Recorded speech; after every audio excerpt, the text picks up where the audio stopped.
All right, everybody. I want to welcome you to the Can You Keep It Real JODCast. Today, again, we have Ashley M. Lands. She is our guest. Now, what do we do on this podcast? This is all things entrepreneur. If you sell on Amazon, if you're trying to start a business, you're trying to figure out how to get passive income.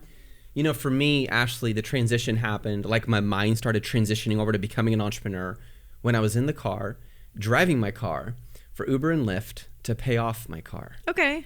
And that's where I got like this massive education because there's so much time you spend driving. Yeah. And you're listening to these podcasts. And it was funny. Some people, they jump in, they're like, oh, this is cool. Who is this? What's going on? Oh, this is Jason Calacanis, This Week in Startups. And he's talking about this topic. And I'd get into some really cool conversations. That's where I learned a ton. And by putting that into my mind, it changed how I viewed everything. And that was just the beginning, you guys. And I'm so honored to have Ashley M. Lands, New York model, media, what is the right word? Media mogul? I don't know. Something like that. Something like that. Yeah. Hey, I don't know. I've been busy. I'm excited to be here. I think this is a great opportunity because I'm learning so much so quickly. And you do forget, like 1 week from the next, how much we learn and how much we're growing. So I'm excited that we kind of have this like open conversation. Do you think it's different because you're not technically... You are with people living, breathing, thinking constantly e-com type stuff. Yeah. That's got to be super cool perspective. It is. It's really interesting to go from a totally environment of entertainment to be here with you guys where it's e-commerce space. But the common thread is people that hustle. Yeah. And I love that. So it doesn't feel foreign to me because you guys are taking the same energy and drive that I see people put into the entertainment industry right here into your own business. And there is an entertainment value here. I mean, we got this like shiny thing. Absolutely. Which I love, by the way. Like shouts. I've always been to the conviction that a great communicator should be both content driven, but also entertaining. Like it literally should be fun to learn how to build e-commerce, Amazon, online stores. And we want you guys to enjoy it as much as possible, which is why sometimes we gong it up a little bit. The gong is a great thing. First of all, I'm tired. I apologize in advance. I got up at 4:45. I'm exhausted too. So I yawned like 17 times before this thing started. Yeah, so we might use the gong to wake ourselves up. I just want you guys to know, right before we started, before we jump in, because she has a lot of questions for me. I yawned. I said, that's my last yawn. She's like, I'm just going to yawn. I'm like, okay. I'm sorry. This is a real life opportunity to understand. Sometimes you got to do it tired. Totally, yeah. You just got to do it. But no, we've been having a great week. Learned a lot. I went to Florida and learned some great marketing things. One thing that I got asked a lot this week was, what is arbitrage? And they weren't asking it from... I want to sell on Amazon. Right. They actually asked, what does the word arbitrage mean? Yeah, absolutely. Simplest way to do it is if I take a dollar bill and I go to Mexico, that dollar bill can buy me more there. If I go from here to the United Kingdom, that dollar bill can buy me less. So arbitrage is simply taking something, changing its context, and its value goes up. It's kind of like trading stocks because when you move it from here to here, it's still the same amount of money, but what changed was the company or the context in which it was. Right. So when you change the outside context, that's what happens. So Ashley, I know you have questions. You asked about the arbitrage. I do want to add one thing to this question about arbitrage. The reason someone would do online arbitrage or retail arbitrage is because they want to generate cash quickly. Right. It doesn't take a lot of money to start. You can. It's kind of like I buy something, at Walmart for $10. I resell it on Amazon for $30. Now I made $10 because 10 of those dollars went to fees. So a third went to Walmart, a third went to Amazon's fees, and then a third I get to keep. Right. I love it because it's a very fast way to generate cash. What I really resist is the word private label. And I know it's really popular. I just want to take a moment to expound on that. There was a day when you could take buy a generic product, stick a logo on it, put it up on Amazon, it would sell. I private labeled it. But today you've got to build a brand. In other words, people need a reason to trust that logo. It can't just be, it's got a logo, it's a mug, so it must be good. Yeah. See what I mean? It's got to be better than that. And so that is why we talk so much about the word brand building. So anytime you guys hear me say brand building or Ashley say private label, we're talking about the same thing. Right. We're just interchanging those terms because we understand that brand building has so much more power and it helps people to think right about it versus I got a sticker and I stuck this on a product. But it's the time, it's the creative, it's like the love that goes into it. It's that's where the trust and the value is. Like, oh, we didn't just pick a label and stick it on something. We actually took the time to like invest in it because we believe in it. So it's like there's more of a value. So on to that. We spoke about it briefly last week, but I really love the idea of actually working with brands that are currently selling. They're already established. They just don't have the marketing push. Right. I think it would be a great idea if we maybe work on creating an offer letter on the show. Because I plan to do this with my friend's company this week. He just founded a skincare company for men, which is really cool. Mm-hmm. So I talked to him on the phone earlier. What if we did that? I can't be the only one that might want an offer letter. What if we put some key points together and then roll it out? I love it. You want? Absolutely. Here's what I like about your idea. If there are so many companies out there that already have physical products that are selling. They're selling in brick and mortar retail stores. They're selling on their own e-commerce website, but they're not sure how to get it onto Amazon. Or it's brick and mortar, but they've never sold it online at all. And they feel like, my goodness, everyone else is. I have to be in that. Yeah. And they don't have the time for it. The nice thing for anyone watching this, if you have gone through a membership, you probably know very well how to sell on Amazon. Like you're getting premier coaching from people living, breathing, sleeping this process. However, what if you took that knowledge and you apply it to a physical product that already has the manufacturing taken care of? That's amazing. I mean, I know it's something that I really got into my head that this is profitable because people have spent a lot of time investing, but if they fell off on that marketing piece, but it's something like I'm a creative person, I would love to market that. Not saying that I won't be doing my own products, but today, like let's roll. So what should go into, if I'm going to this company, what should go into this letter point by point of what are they going to be looking for? I know some people are hesitant to sell on Amazon because of their product, their brand. Right. You mentioned your friend has a hesitation to that. He wasn't opposed to it. Why is it? What is driving that hesitation, you think? I mean, I didn't ask if I would assume here because I've heard it from other people. Mm-hmm. They don't want their products sold on Amazon because they want to brand and build outside of it. So what you would be needing to do is value why you would be doing that. Like I said, he said, I'm not opposed to it, but can you give me the why that it would be profitable for us? So that would need to go into the letter. Yeah. So first, let me address one thing. If my product is selling on Amazon and I've been selling in a brick and mortar store up until this time, that there is a certain stigma is probably too strong of a word, but some people have the idea that because it's selling on Amazon, it must somehow be cheaper or less significant. Like, people just go to Amazon to get the lowest price. When in reality, people go to Amazon because they trust the platform. Right. Like over 50% of all sales that are online from Americans are on Amazon. Just a few years ago, Ashley, it was right around 40% Amazon, and the remainder was eBay, and then the remainder of that was a lot of different other places. So the number one reason I would say is because it's a funnel. So look at Amazon like a funnel. In other words, if you begin to sell for them, get their product on Amazon, I would say, look, guys, there are some people who will never find your brand unless it's on Amazon. On Amazon, you get immediate exposure to tens of millions of shoppers. More than that, it's insane how many are there. Right. And there actually studies have been conducted that prove that people are looking for new brands on Amazon. Someone's into hiking, they're like, man, if I could just find a company I really trust because I do hiking a lot and I could get all my gear from them because I trust them.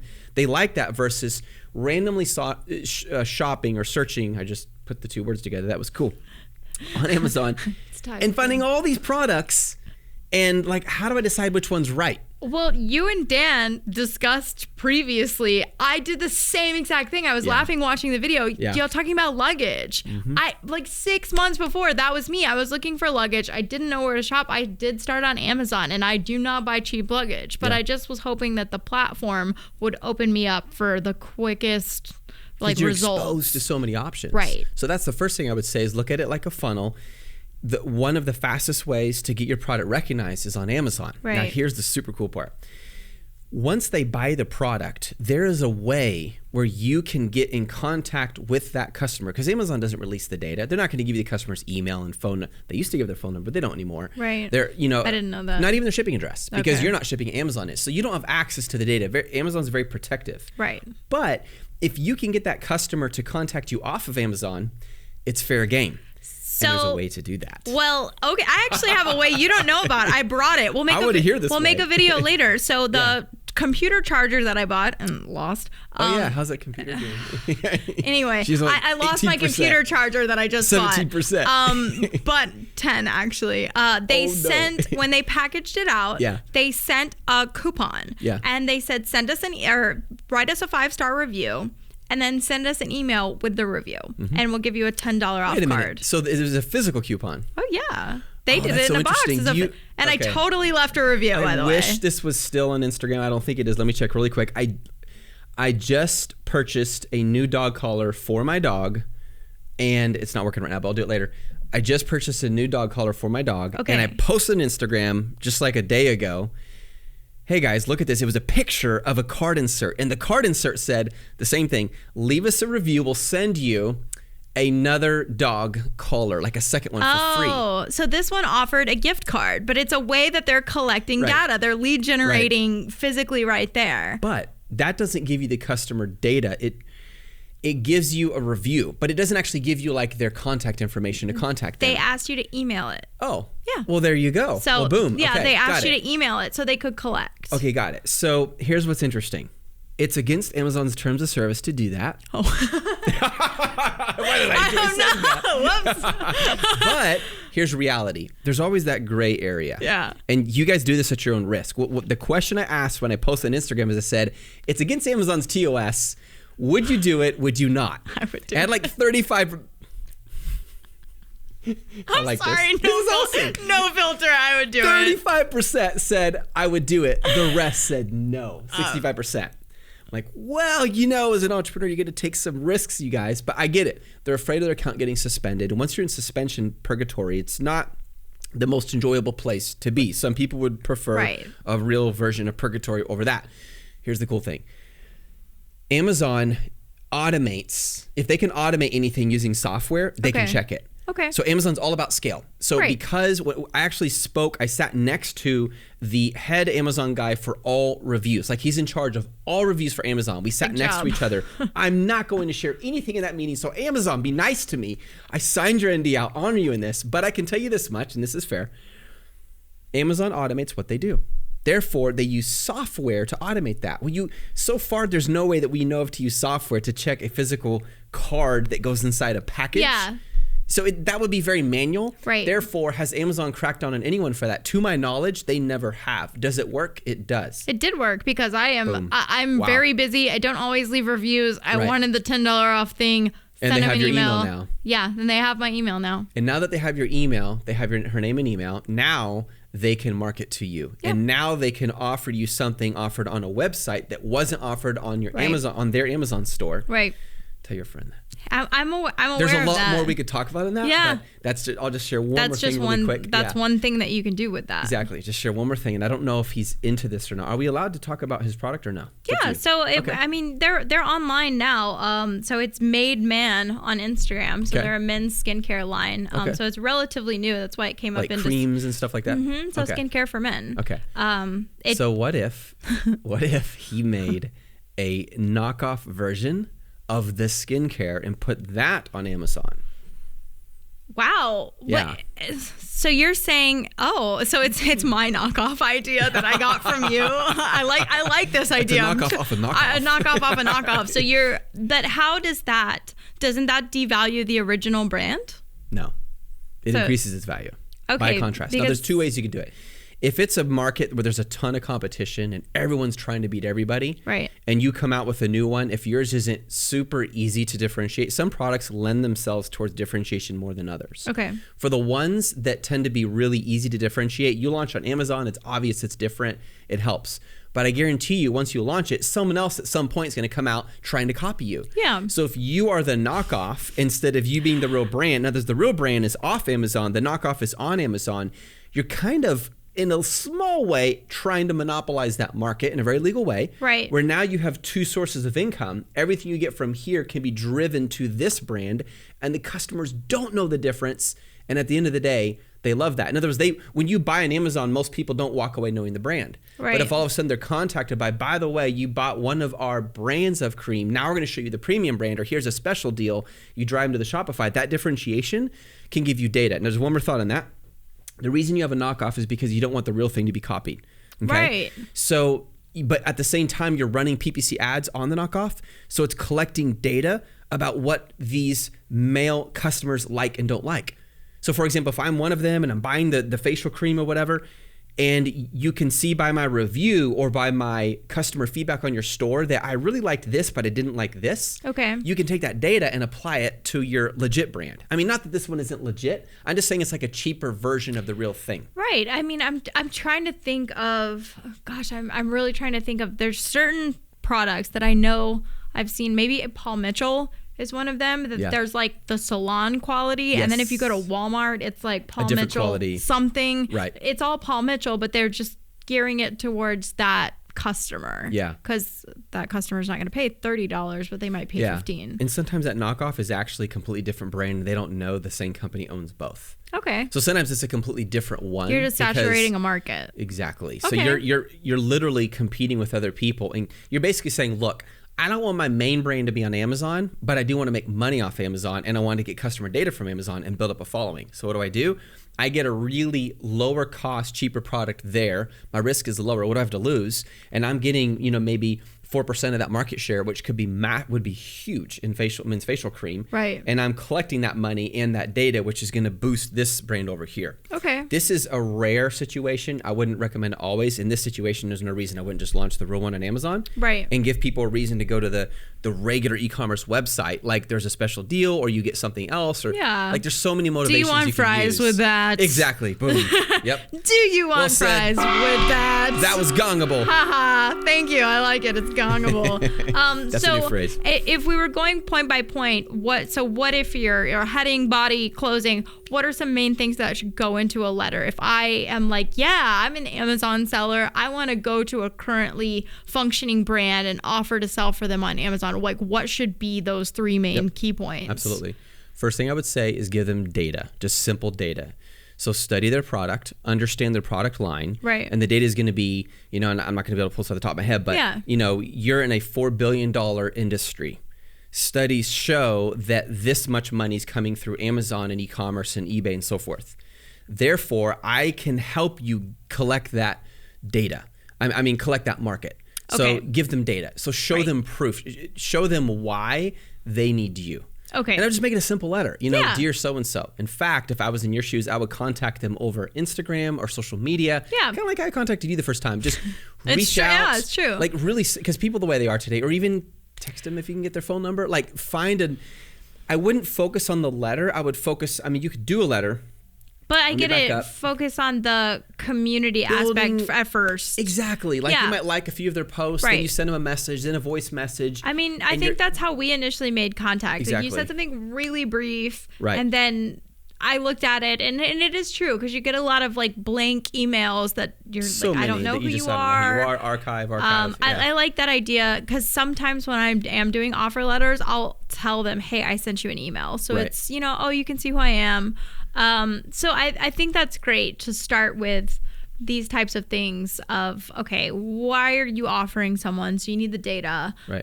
As far as, should you be the only affiliate? Should you start that in the original offer letter, or? So it depends on how much you trust them. Right. So if this is a brand that you feel like, man, they're so good, I could technically be business partners with them. Okay. So then you're going to want to, I'm going to jump forward now. Okay. You're going to request a profit share.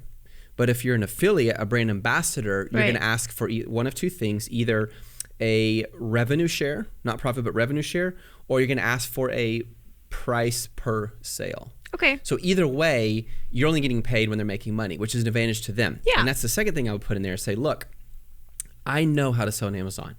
I can scale your brand like crazy. Or I work with a team of people. In your case, I can work with a team of people who can get your brand scaling on Amazon.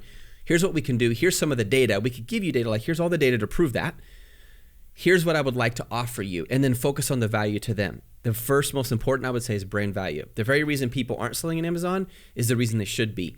Is brand value doesn't exist if people don't know who I am. True. And there's some people who will never find me unless I'm on Amazon. Right. I mean, I completely agree with that. It's a big thing. Like, how many times I understand, I'm going to use the word hesitation again, because I'm that way. If it goes to something for actually specifically skincare, hair care, I originally was, Amazon's not the place that I buy beauty products, because no. But if you think about it, now you're starting to see the higher end brands are also represented there. Exactly. It's starting to make more sense. So things are changing. Things do change, because 2 years ago I wouldn't have. But now I'm like, oh, well, they actually sell these great products. Like, a lot of Sephora brands are sold on Amazon now. Right. So you can't devalue a Sephora brand by any means. Very good point. So it's now kind of, shifting. And Amazon's focusing on those brands. They're trying more and more to promote and support legitimate brands versus, let me just sell some stuff. Like, they're creating this entire brand dashboard that we previously didn't have access to, and some of us now have access to, that gives you data we previously couldn't get. Even search volume, which is amazing. For the longest time, a lot of software would say, hey, we know the search volume for a certain keyword, how many times per month someone searches men's facial cream. Right. They would say they had the data, when in reality they were pulling that from Google, Bing, DuckDuckGo, all these other places, because Amazon doesn't release that data. And for years I was saying, guys, it's not true. These software programs are lying. They don't have that data. As a whole, the industry whole, not Amazon's industry whole. Exactly. And so now Amazon's giving us that data through PPC, which is phenomenal. One other thing I was going to mention is I would list all the different things you can do for them. Okay. And focus on their brand. So what's important to them? The first thing is brand value. Second, we can get exposure. Third, we can get your you don't overpromise. For a good percentage of the people who buy on Amazon, we can collect their names and emails and start helping you to build this email list. Well, it would be, our goal is to create a smart lead generator for you. And it could said better than I could. And it could be accomplished through these little cards that we're talking about, or other things that you could do. Like, so you say that's the goal, is to get you lead generators, so that you're understanding, where did these people come from? How can you use them later? Yeah. So I think that's great. If you guys are interested in this, I'm actually going to be putting a letter together. And this is something that I plan to do multiple times in the future. Yeah. And so if this is something that you say, hey, like, I want this as well, shoot us an email, Ashley or Seth at justonedime.com, and we'll reiterate this at the end. And those are 2 emails. That's not one email, Ashley. I'm going to take a nap on my mic now. I knew what you meant, just to make sure. So Ashley Just One Dime, or Seth at Just One Dime. Yeah. So shoot us an email as this letter rolls out. We want to be able to bring value for you guys for subscribing and listening to the podcast. So once this letter is up and rolling, it probably will be within a week, shoot us an email and I'll send you a copy. So you can, hi, I'm Lucy. How's Lucy doing, by the way? Lucy's great. She is working on a lot of PPC in Amazon, and she definitely wants to come on the show. Can't wait to have her on here. So it's going to be a great day. She's not admitted to me yet whether or not she actually is the same person She won't tell me, so I don't know what that means, but I think we'll figure it out. I don't know. We're just going to have to tell her to show up one day. I've invited a lot of people on this show. So, all right, if we are moving on, I like that. I like this letter offer. I'm actually really excited, hopefully to be able to link up with brands and represent them. And as for me being a new Amazon seller, to be able to look at both sides, like, okay, I'm creating a brand, but I'm also marketing a brand. Right. I have 2 very different strengths. One is marketing, one is going to be creation. Yeah. So I like the idea that I could maybe simultaneously do both, and then it would be able to say, like, what taught me the most? What did I learn the most from this experience? Because it's 2 different things. Creating a product line and a brand is one thing. Marketing for someone else is another. Exactly. But the membership teaches you so many things you can use. I like the idea of kind of splitting a little bit of focus. Both will yield return. We know that. And that's what I love about this membership. And just for a moment, if you guys go to justonedime.com/freedom, justonedime.com/freedom, or just click the link in the bio if you're online watching this. But you're not just learning how to sell stuff on Amazon. You're learning how to build a legitimate, scalable business and brand that you can sell for a lot of money, as our members have done. Yeah. Like even millions. Like you can turn this into something huge. You're not just like, oh, here's how Amazon works. You're learning how to be an entrepreneur, how to build a business, and that creates margin. So then you have margin to do the things you love with the people you love, and boom, that's why we're here in the first place. Yeah, I mean, I'm learning so much more that I'm able to actually understand even my friend's business. You know, I was just visiting my friends and they're Agape Diamonds. I was able to actually like understand more about what they do with the business. Stephen Hawking's talking to me because my computer's dying. Oh no. Oh, it's the end. But that leads me to something I've been dying to ask. Yes. Tell me about your very first store. Oh, like, man. I want to know your first store. What does your day-to-day look like from the first one? Yeah. Like, what does it look like today? So first I'm going to tell you how I found my first product. I'm going to tell you what that product is. I don't know. So I'm going to tell you. I'm going to make this sleep now. So when I began, I started with eBay because in my mind, eBay was easier than Amazon. At least that's what I thought. And the interface on Amazon is actually, in my opinion, easier to use than eBay, even though I thought it's just eBay just felt like more, it's like a bidding type thing, you know? So I went on to eBay and I started searching categories. And the first question in my mind, which our members always ask this as well at first, what product category should I be selling in? Like, where do I start? Should it be facial cream? Should it be auto? Should it be health and beauty? Like, what is it? Is it home and garden? And so I was looking in sporting and outdoors as a product category because I like working out. I'm very physically active. I like to, get out and lift weights. I do rollerblading. I'm a tap dancer. And so I'm doing all these things. And it just felt like something I wanted to do. However, I began to study people like Pat Flynn and other people who say the riches are in the niches. And I won't finish that sentence because some people do it. It's really funny. But the riches are in the niches. Yep. I just can't help it. Yep. But anyways, so I decided to go to the most unusual product category I could imagine. And so I went to funeral. And that sounds pretty... Oh my God, why have I seen you with something, an urn? Wait a minute, you know this story? I don't. I saw you with an urn. I thought it was sad and it was like a funeral and I didn't... Yeah, it was, you saw one of my products. Clipped through something. Yeah, you saw one of my products. So I went down and I noticed that these little urns that hang from from a necklace, and it holds ashes. Right. Like from the death of a loved one. My friend has one from the pet. Yeah. Yep. So they sell really, really well. And so I went to DHgate. I didn't understand differentiation at all. Okay. I purchased a bunch. And to me, how many was it? I remember I spent $400. It was a few hundred. It wasn't that many. Okay. And I purchased them and had them shipped to my house, and I listed them on eBay. And my pictures sucked. Everything was ugly. And I started looking at other competitors like, man, I remember thinking this one lady, she was a great seller on eBay.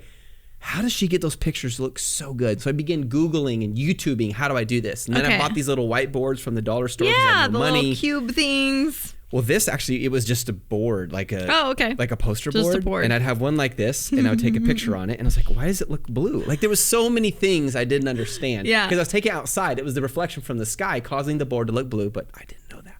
And it was a sunny day, and I thought that was good. Take the picture in the sun. No, that's wrong too. It's supposed to be in the shadows. And anyways, you get the idea. I'm talking to a model who's been in front of a camera for years. No. So you're probably like cringing on the inside. I know. I'm like, ugh. But I also bought those shadow boxes for when I was selling Nikes on Poshmark, nice. And I would put the Nikes in the little shadow box. Yep. So mine wasn't even sophisticated. That it was just a whiteboard. Well, So I began to sell these on eBay. Sell as in like maybe one after 3 days. Okay. Then another one after 2 days, like really, really slow. And I was frustrated. I would get out, I had a spreadsheet. I had this whole plan that I would show KK, my wife, and say, look, here's how we're going to get to 100,000. And she'd look at it, and in all respect to her, she didn't have a reason to believe. She was like, okay. And I could tell she didn't believe yet. And so I thought, you know what, I'm going to prove this. And so I focused so hard on that, and I wasn't getting anywhere. It was just like $10 here, $20 there, $30 here. Right. And then I thought, you know what? Why not just try? It's just like a last minute idea. I'm just going to I'm going to list them on Amazon and sell them there. Okay. So I listed them FBM first, which is fulfilled by merchant. And they started to sell a little bit more than eBay. Maybe like twice as much, maybe a couple a day, 3 a day, here and there. And I was starting to get a little excited. Okay. Because each one was about $10 profit. Okay. So you were starting rolling. To pick up a little. Right. But still like nothing you could even hardly buy a daily coffee on. Like it was just, but I was still excited that I saw progress. And then I thought, okay, I'm going to do FBA, which stands for Fulfilled by Amazon. Right. I'm going to take the earns, I'm going to ship them into the fulfillment center, and let people buy them and let Amazon fulfill it. And actually, I remember feeling almost sick because I realized about 33% of the price I sell it for is going to go to Amazon. And I just felt like that's ridiculous. It seems so unfair. And now today when someone says it's unfair, I restrain laughter on the inside. I'm like, you don't get it. And here's why. I did start an e-commerce store called mountainvapes.com, which completely failed. I sold it for $35 before I did this. Okay. So I understand how hard it is to start ranking online if you don't have the right knowledge. So for me, even though I resisted it at first, I quickly realized, wait a minute, they're like a marketing machine for me. Yeah. People are going to go and search, necklace urn, and they're going to find my product and they're going to buy it. I hope. But it still felt weird. Right. Like, this is my hard-earned money, Ashley, and I'm sending it into Amazon's fulfillment center. Yeah. So I sent it in, and they started selling 1 a day, 2 a day, 3 a day, up to 10 a day. Okay. So now I'm doing like $100 a day. Right. Now, which is a me, big improvement on... Actually, that was like... I felt like I was rich. Like, it was like, what? This is so amazing. I 100%. When I get it, because it's like that moment when you start to feel success. Right. Somebody said, what is the quote? Success is motivation until you start to see progress, then it becomes an addiction. Right. And it's that, like, once you feel it, it's like working out. That beginning part is, ugh. It hurts. And then all of a sudden... You see results, you feel the dopamine, you have mental clarity, you have more energy. You just have to, like, drive through. Like, so I do see... you ever get like this when you work out? And this morning, I'm walking. I went on a little walk with my daughter around. She loves to come by and say, hey, you want to go, like, we do like this daily walk thing. It's our time together. And she's like, what are you thankful for today? And I said the weirdest thing. I said, my legs are sore. She's like, huh? I'm like, actually, no. That means I had a really good leg workout yesterday. Like, I love that feeling. So back to... Sometimes. Right. It depends on how hard you do it. So back to Amazon. So that was my first successful product. By successful, I mean it made a significant amount of money. Right. What I didn't understand is that I hadn't differentiated. And so it was only a matter of maybe 8 to 12 months where all of a sudden other people started selling the exact same product. I didn't have a trademark. Right. I didn't have a patent. I didn't understand anything about, like, I was about the worst possible candidate for Amazon you can imagine. Like, guys, I had no experience selling online. I'd done nothing online. All I knew was Facebook. Which, by the way, is why I asked you this question, because I was very curious about Facebook. No. That's why I asked you this question about your first store, like the specifics of it, because look at what it turned into. Yeah. But like that's what it started as. Yeah. So how old is the store now? First of all, is it still open? It is. Okay, and how old is it now? Let me calculate. 2014, 15, 16, 17, 6 years. Okay. No, I'm sorry. I'm calculating wrong. It's 5 years old. Yeah. It's 5 years old. So it's still running and it's still profitable. Yes. So what did you do from the time that you hadn't differentiated and how did you like turn it into something that was like scalable and long-term profitable? Like what happened next? Yeah. So the next thing I did is started researching products. Okay. I didn't use any software because I didn't know software at that time. So I would just go to Amazon. I started typing in urns because that's what I knew. That's what was working. So I started coming out with all these different versions of urn necklaces. Okay. So I would search it and I came up with this really manual process. Don't laugh at me. So my philosophy was, if after you hit the next page at the bottom of the search page, so if you search on Amazon, you could go down and you could hit next. And I think it was that way on the browser on the phone back then. Now it's just auto scroll. No, it's not. It's still. Is it really? Hold on. I'm going to pull it up. No, I think it's auto scroll. Really? Yeah, I think so. I don't think so. Because I was searching pirate mugs. Oh my goodness, I'm influencing you. I was 100%. I was looking at pirate mugs earlier, and you hit. I'm literally searching urn necklace right now. Okay, I'm searching pirate mug again. Look what it says. It did not match any products. Wait a minute. Maybe there's an opportunity. But see, so if you go, your internet is working. If you go down here, it still says next. Oh. Okay, I must be. You know what I'm thinking of is the Safari browser or the Google Chrome browser. Yeah, I'm on my phone. Going. I can't say on the you're phone. On the app. Yep, on the phone it keeps going. No, but I'm on the app. I'm on the app. I mean on the browser on the phone. Yeah, on the phone on the browser it automatically goes next. On the app it gives you the button. Gotcha. Right. That's what we're on the same page. You're nerding out right now. Hope you guys are entertained. So, anyways. So I began to research different versions of urn necklaces. Okay. And just try to understand. And here was my philosophy. If I get to the bottom of the page and hit next, and I do that 10 times and they're still showing, the competition is too high. Got you. Now, what I didn't understand is that about 90% of those products that show up are irrelevant. Think Microsoft versus Apple back in the day when they said, hey, I'm a Mac. I'm a PC. Remember those commercials? Oh, yeah. I think I've seen them. Yeah, they're super funny. And I love those commercials. And back then, there were a ton of other computer companies, but they didn't matter. They were irrelevant because they had such little market share and such little impact on the market. You couldn't study them and say, this is where the market is going. Right. But if you studied Microsoft or if you studied Apple, you could see where the market was going. I didn't understand that. But still, I did it based on a hunch. And so I began to research these products based on how many would show up on those pages. Okay, so you were doing it manually, but it's still there. And I was moving to action. Yeah. And that's one thing I have to give myself credit for is a lot of people, they're like waiting. No, you're never going to know everything you need to know. You have to move to action now. Yeah, you did it. You've got to move to action. Even if you do it wrong, it doesn't matter. You'll learn so much faster. And I wouldn't feel so passionate about it if I hadn't. Which, by the way, guys, he put it in the course. So now when I'm learning the courses, if you go to my Safari browser, all the tools he found are like saved in my Safari browser because they walk you through from the beginning, which like huge credit to you for just doing it manually. Thank you. But there are tools and you found those tools and you can help other people because now for me playing with it, researching, they are really great tools. Like there's a faster way than, okay, let's manually do it. But that's great that the course offers that. Just so like how much time can you save? So you're manually going through and differentiating. And real quick on that, I took the pains that I went through. Right. And that's the courses, the membership grew out of the biggest pain points. Like one of my biggest pain points was, okay, product category. Next one was, how do I find a product? Next one was, how do I differentiate a product? Right. So that's exactly what the courses teach. Yeah. Okay. So I began to research, found all these product ideas, and then I would ask, okay, if I search, let's say, okay, you mentioned pirate mugs. Let's start with that. If you search pirate mugs on Amazon, what are you going to see? I'm going to do it right now. Do it right now. It's already up. It's not even a question. This is awesome. All right. When I click on one of these and I scroll down, it says customers who viewed this item also viewed, and it gives me a bunch. Yep.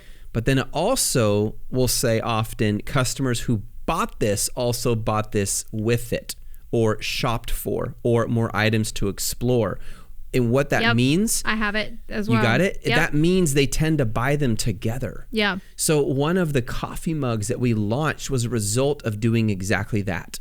In other words, if someone tends to buy a coffee mug with a serving spoon together, why not put them together? Because no one else is doing it. And when we launched ours, which is a funny coffee mug, it was not only did it have a unique niche because of the humor, but because a lot of people are buying it and the spoon separate. Well, why not put them together in one thing? And as long as the accessory item is smaller, cheaper, and lighter, it's very easy to bundle it, get it for a super good cost. Like it costs literally cents to sell this stainless steel spoon. But in people's minds, it's like $3-4 worth more because they feel like they're getting a set. Yeah, you're getting a value. It's perceived value, but it is still value. I mean, when I built out my coffee bar, I was doing just that, and I did buy the spoons and the coasters. So say, oh, it's a coffee bar. We're already shopping. You're selling the experience. It's like what Home Depot would teach when you go in. If you ever work for, I never did, but I know someone who did. When you work for Home Depot, they say if someone comes in and they need, let's just say they need a new drain for their tub. Okay. Don't just sell them the drain. Ask them, well, what are you doing? Well, I'm doing this. Oh, well, you need caulking around that. Gotcha. Or you need the sealant, or you need this pipe wrench. In other words, sell the experience. Yeah, like you're doing a home repair project. Why are you doing this? Do you enjoy this project, or is it just filling a need? That's where the whole customer service thing comes into play. With the remaining retail stores that are killing it are when people are just, I'm having a down day and it's nice to have a nice person. What are you shopping for? Totally agree. Let me help you. It's a good feeling. Not saying that I have time for it all the time, but when I do shop, I'm always happy to go to a store where people are just like, let me help you. Because we're so busy. That's a positive point. I don't get that online. They may suggest things to me, but it's not a human interaction of somebody actually helping me shop. And the nice thing about Amazon, Ashley, is it's giving us the data we need.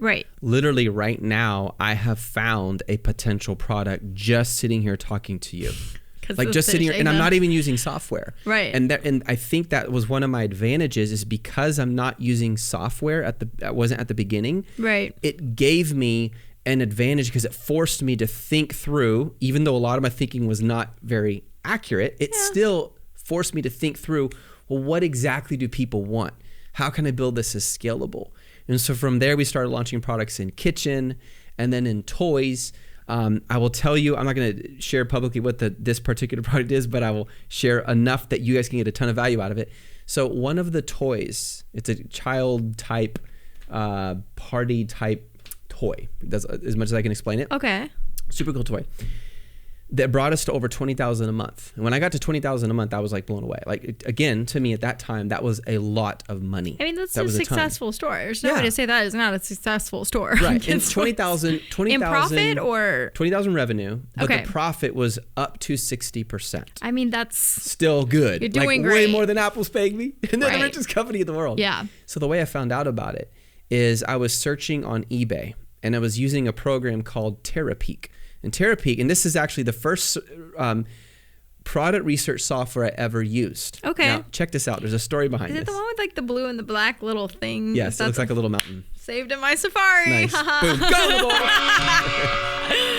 And I locked myself in a hotel for 2.5 days because I was so frustrated with just the regular, consistent, predictable working from home for Apple. I was like, I have to go get out. Like, I have to just break away. Right. And I locked myself in a hotel for 2 days.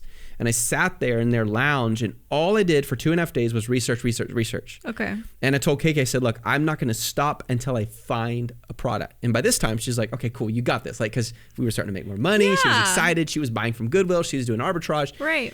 And I'm on Terapeak on eBay, and I find this toy, this plastic electronic toy. And I thought, this is really interesting. This thing's selling really well, and Terapeak highly recommends them. Well, I went over to Amazon. No one's selling it. And I thought, wait a minute, this happened with the urns. By accident, I started making a ton of money because no one else was selling it. Right. So I found the supplier, who so happens to be in the US. I called them, and they didn't do wholesale, by the way. Listen to this, guys. And I said, look, guys, I would love to sell your product. I'll buy a ton of it. Will you make a deal with me? Right. So they gave me a 40% discount off of their retail price because I was the first to Amazon with this toy. I didn't have the trademark, didn't have a patent. Keep that in mind. So I'd no longer sell that toy, and I could talk about that as well, what I learned from it. But because I was going to bring them a lot of money, it was worth it to them. So they send me a letter called a distributor letter, and it gives me permission to buy and resell their product. Yeah. Now, to go back to your original question, exclusivity, I didn't have it. They realized an opportunity, and they didn't want to give that to me only. If you read Shoe Dog by Phil Knight about Nike, right. he goes through this Same process. the whole thing. It's a learning experience. Yeah. But if you push through it, you just have to start, and you have to go, and you got to hustle. You got to make mistakes. So we started selling this on Amazon, and that pushed us to over $20,000 a month. Okay. During that time, we started renting out Airbnb through sublease rentals, and I would remember I'd be making the bed, preparing it for the next guests, while I'm checking Seller Central, looking at my account, seeing how much money came in while these are selling. Right. So all that to say, there's a couple takeaways that you guys can take away from this. First of all, I was willing to move. I had to move to action quickly. Yeah. I wish I could say, Ashley, that I just set out like, oh man, one day I thought I found a better way and I'm going to make it happen. I had to go through tragedy personally in my life in order to get to a point where I was willing to do what it takes to get there. But second, you can talk. I understand. I mean, that's what we talked about in the first episode about my life and my episode. Like, okay, I got really sick. Yeah. It suddenly jolts you. Like, the worst things in your life may be necessary to just jolt your thinking. And I wish I could say we were all so intelligent and we think perfectly. Start off in our early 20s or late teens, like, hey, I'm going to do this right now. It doesn't necessarily happen that way. But if you can turn it around and push through it, that's really where the biggest, it's funny. I liked you from the get-go because when I told you, I didn't know you, and I said, I'm really going through some health things. And because of that, I have to change the way I'm looking at my career. Because you guys offered me New York Fashion Week and the Emmys or the Oscars, something. Yeah, the Emmys, these are great events for a model to be able to work. And, I said, look, I'm having health issues. I have to rethink what I'm doing in my life. But once it passed that, you said, that's great, because that means you're in a place for growth. And I appreciated it right away, because I was like, okay, I'm interested in knowing more about what you guys are doing and building a relationship here, because that kind of mindset means that people are always ready to grow, especially when you see it in someone else. Yeah. And we're all going to make mistakes. I know I'm going to make mistakes along the way, and it's just it's part of the process. It's part of the fun. Sometimes you laugh at it later. I'm sure that you laugh at things now. Yeah. Oh yeah, absolutely. Yeah. And what's cool is I actually get nostalgic about the past sometimes. Right. Because I remember those days. I remember driving our beat up minivan to go to the condo to clean it while we're selling on Amazon, while we're hustling like crazy. This is after I fired Apple, let them go, and just really was doing everything I could to make money. I remember those days. I remember doing it with my family, and we're like taking turns or arguing over who has to clean the toilet, especially if someone did. Really for Airbnb. It's just like you learn so much about life and about yourself, you know. And I know it does sound very romantic, heroic. You know what I mean? Like the end of a Disney movie, like, I'm going to go out and I'm going to take on the world. But in the reality, when you start, not every day's like that. Yeah. You know, and that's okay. Hey, Cinderella started cleaning chimneys. There you go. I mean, come on. That was a Disney movie. You nailed wasn't it. That Mary Poppins? Was it? No. I don't know that I've seen Mary Poppins. I might have to watch it. Seriously? I know that it's Julie Andrews. Is that right? See, I don't even know that. Okay, I know it's the woman from The Sound of Music. Yeah, I think that's right. So I got She's that. different color hair though, right? Yeah. She was blonde in Sound of Music, and she's so I know I've got that, and I think it's Julie Andrews, but I've never actually seen it. That's funny because I didn't know if it was Julie Andrews, but I saw it so many times as a kid, just so I could watch the dancing on the chimney and the roof. I love old Hollywood. So you kind of started spawning out from there, but what does your day-to-day look like today with the store? So 5 years later, what is it today, the earns? So it's sort of like, the best way I can say it, because we have a bunch of different products. We have over 80 products. Right. Each one is its own cycle. Okay. So I'm going to break it down into cycles. Yeah. So let's just let's talk about cycle A. Cycle A is passive income. So by passive income, I mean products that we have launched since 2015. There's one product we still are selling since 2014. Okay. And it sells for right under $12. We don't run PPC on it at all. And it makes us about $8 to $9-ish per sale on a good day, depending on if we're doing a discount or something, then it's less. And that product, we literally do nothing. Like I don't have to look at it. I don't have to touch it. I don't have to think about it. I have a great relationship with the supplier. When they send a new one, they send me 20,000 each time. Okay. And when the first time we sent these 20,000, these products have to be assembled. So I have a family of 4 kids, and my kids were much younger then. So the whole family, we would pour them out, and we would sit like in the living room. I'm talking a pile, like they're very small, this big. Wait, hold on. Yeah. Hold on, I gotta stop you here, because the visual is great, but I have to stop you. So was this before or after Fulfillment by Amazon? Was this when you were Fulfillment by Merchant? This is Fulfillment by Amazon. Okay. I'm so glad you brought this up, actually, because this is a great point for everyone. Right. We didn't have the supplier assemble them. Gotcha. Because in my mind, the cost, if you sell anything on Amazon for under $25, it's really hard to get profit margin. Okay. And back then, the profit margins were just a tiny bit better because of fees and stuff. Although lately, Amazon's been more lenient on that, which is nice. It's like this. It constantly is. But I knew it would cut into my profit margin if I paid the supplier to assemble every piece. Okay. So we would take, I can still smell it. We would take the bag and we would dump it.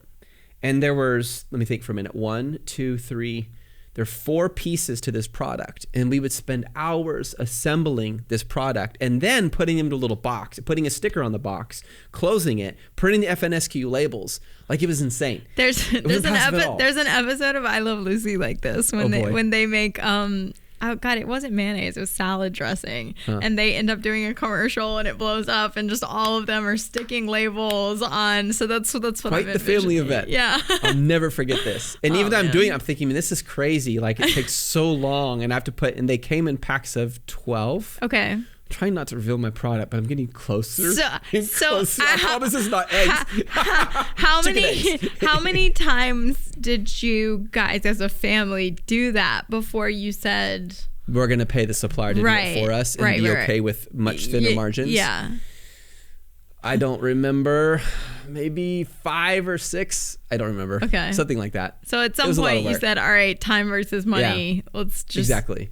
So that product is a good example of cycle, or we'll call it cycle A or product A. Okay. And we have a batch of products in that category where we don't have to do anything. So it's passive income. So I could live very comfortably off of that money alone. And I'm not saying this to sound cocky. It's not my intention at all. But because I put in the hard work, if today I wanted to just stop and go retire somewhere, I could do it. Right. Just selling those products, not doing anything else. You built a brand.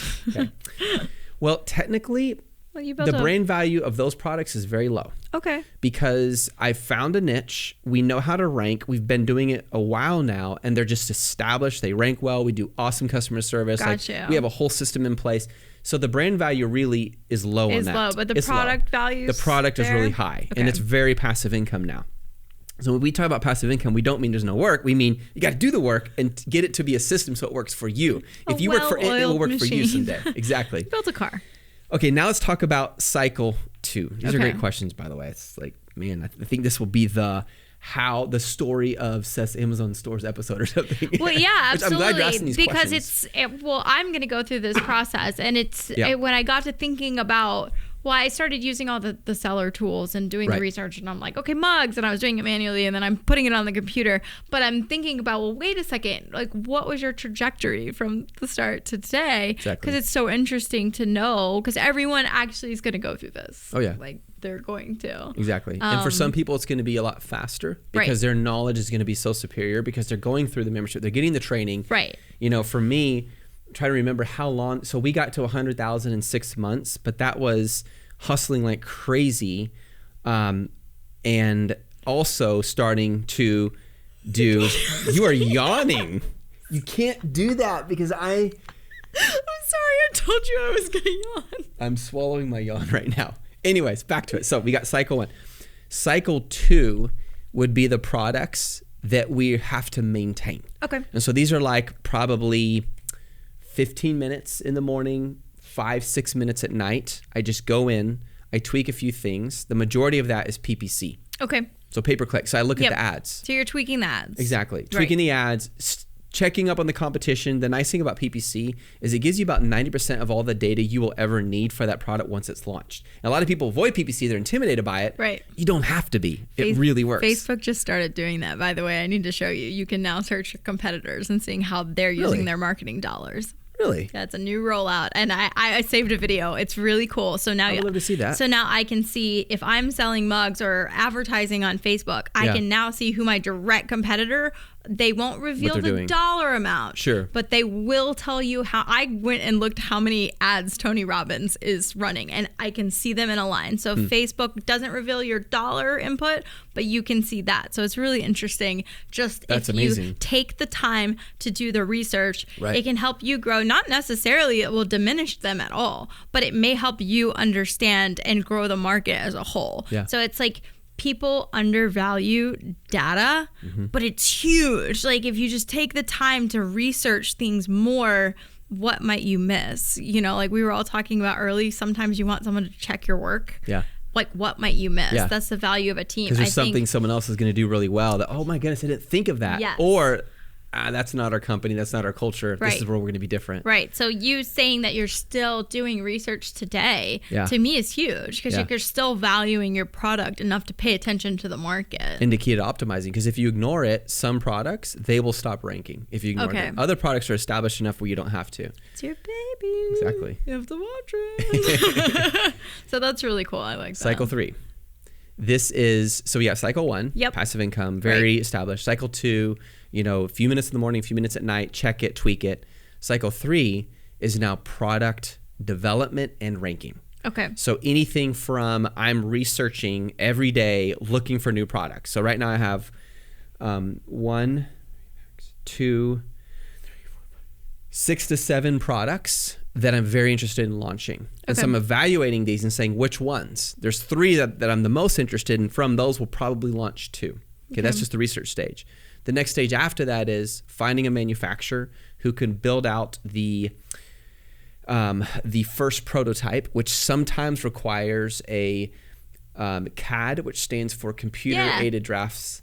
I actually got to do that prototype. One time at a car show. They were doing CAD designs for motors, and it's kind of geeky, but it's fun. Yeah, that's super cool. Cool. Working with that, and so getting that first prototype sample, making sure I like it, finding a manufacturer who can produce that if they're not connected to the product engineer.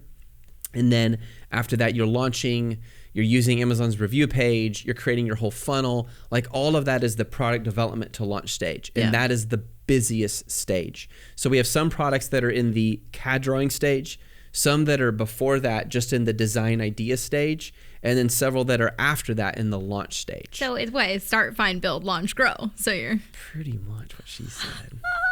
I like it. I love it. But that's really cool. And by the way, my computer took a sleep. It's tired. It's more tired than me. So remember how last week when you threw your papers and now this time your computer. Yeah. We're doing great. Yeah. Well, let me. I want to ask a question because Ashley's been asking me a lot of questions. Ashley, most embarrassing moment. Most embarrassing moment. What was it? God. I have too many to count, but this one is like an epic proportion because it would be something that would happen to most people in a dream, but it's really happened. So 2016, I get an invite to go audition for Ultra, which is a music festival. And because I lived in Miami at the time, the audition was held in Miami. So the first leg of the tour was in Miami. And it's my first day. And it's a really crazy experience that you're like, hey, you're going to go perform in front of 70,000 people. Right. Good luck. And that's awesome. I was super excited. There's so much energy. Let's go. I'm up on stage. It's just like 2 minutes left in my set. And because there's a timer. Right. And I'm just, out there going, by the way, we wear the world's highest heels. And the purpose behind that is tall girls and tall. Oh, yes. That's 6, like 7 12 inches. Yeah, it's like they're platforms. Okay. So the design is because people are a mile back watching the stage. Oh, so for them to see, you have to be tall. You want people to be as tall as possible. Yeah. Because visually you can see. Right. Well, so I mean, I'm talking. I think I know where this is going already. It's so close, and I'm doing something, and I step back on my heel, and my heel breaks. Like actually, just malfunction. Heel breaks. So I go down on one knee, and somehow manage to make it look like a dance move. But then, as I'm thinking, I'm like, I have no idea what to do from here, and it was just the most excruciating 2 minutes of my life trying to hold this on with my ankle sprained. And I just so I end up getting off stage, and I just remember thinking it's moments of greatness and then garbage. And it was so embarrassing but funny. It's just one of those things that you have to just be okay, it is what it is. Why are all the most embarrassing moments in the world always have to do with a crowd of people? It's not. Always. It's not. No, it's not just the crowd. It's surfed internationally. That was live. I mean, wait, so I can go YouTube and I can find I've actually tried to find it. I couldn't find it. Man. So so much entertainment value. That's viral worthy. I want to see it just so we can all laugh at me. But it's out there somewhere. If someone finds it, you feel free to be like, "Oh my God, Ashley! Wow, that's really bad." I don't think my embarrassing story even comes close to yours, but I'll give it a shot. It's the most recent one I could think of. So it was Ecom 2019. So every year we put on this huge Ecom conference, and where people from all over the world show up, and we teach them how to build Amazon e-commerce businesses. And we have bring in speakers and stuff. We have one coming up in May in Austin. By the way, guys, if you haven't yet, go to justonedime.com because we're going to refer to a ton of stuff you may not know about. Justonedime.com. Oh my goodness, there's so much we could talk about today. But back to the story. So I'm speaking, and I'm super, super excited about this speech. Okay. Because it's like this 35-page slideshow. And I know that sounds boring. I speak well. I really am good at engaging. I take off my shoes. I throw things in the air. I talk to the audience. I get them laughing. I'm very animated. And I plan a lot to make it as interesting as possible. Right. I got out a mirror and talked to it for a while. People thought I was crazy, but they loved it. Yeah. The problem was this slide stopped working. And I really, really was dependent on those slides because a lot of it was super technical. Well, it's kind of like me losing my notes right now. I understand. I felt like my insides were like being ripped. Like it was such a sick feeling because I'm supposed to be like the featured speaker. This is Seth's event. Yeah. And I'm sitting here hitting the little clicker, and I would hit it and it would go backwards. I'm like, oh, why did it? So I hit the other side, and then we'll go 2 forwards, and I'm trying to talk. And people don't understand. I'm trying to smile through that while I'm gritting my teeth. Now, here's the crazy part. It just so happened that about a week before we left for the conference, which was in Los Angeles, I had walked down the street from our office to get my hair cut. Isn't that cool? I said it like this is super cool, but check it out. Turns out the guy cutting my hair used to be on American Bandstand. Okay. He's a professional tap dancer. As you guys may know, I am a former professional tap dancer. Right. So after he cuts my hair, we're talking. I'm like, dude, let's do the time step right now. And so we get up and we start dancing right there in his coffee shop. Well, guess what? The owner comes out, she grabs the phone, she starts filming it. She's all excited about it, posts it on Facebook. A lot of people start talking about it. Like, you know what? This is a great illustration to talk about the freedom and the sense of just doing things because your heart wants to. Right. Instead like of feeling in the moment. so restricted and constrained. Oh, what do they think? Oh, what do they think? Right. No one cares what they think, you guys. They're worried about what you think of them. Yeah. I promise. It's true. So I have this video, and I have a really cool illustration to talk about freedom where it plays the tap dancing. Well, in the moment of a super serious part of my presentation, the tap dancing comes on. Like randomly, like I'm talking about like this is how you need to save money and this is your finances. There's your and ROI. all of a sudden a video shows up of me and this cool dude tap dancing in a coffee shop and everyone's laughing. And I'm looking at it like how do I say this? So finally when it finished, someone's like, encore!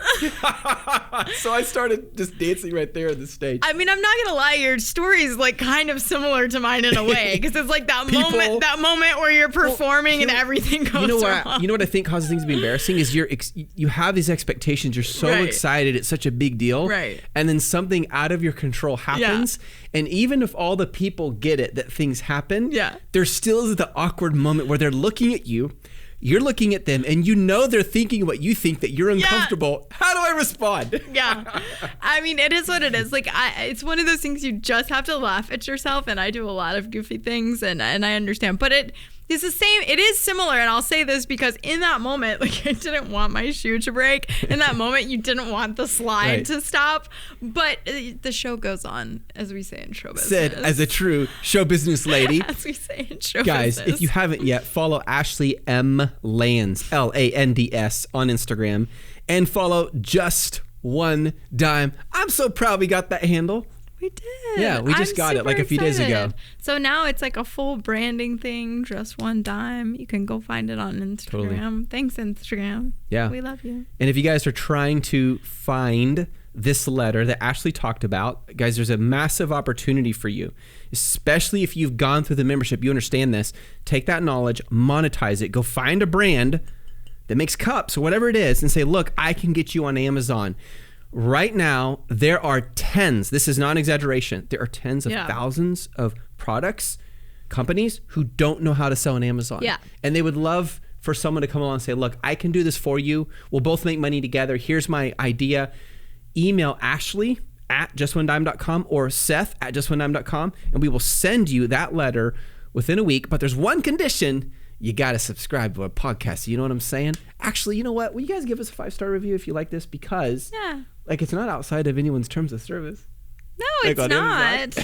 Yeah, like on Amazon. I love how you asked me and I was like, I'd totally send the letter. Like, just not like, oh, sorry. Oh, that's not supposed to? I mean, I think sometimes you have to just like take the step in the initiative. And gotta take risks. If there's gray area, it's not hurting anybody. It's adding value all around the board. And I mean, really, there's the whole letter sending thing it's just so antiquated. So you're using old things. They can't even count that. In my mind. You guys, hope you enjoyed this episode. This is Seth Kniep, Keep It Real. This is Ashley M. Lands. You guys have an awesome day. Get out there, make it happen. Do not give up. Keep on going. And don't forget, justonedime.com/freedom. Hit the gong. Oh, yeah.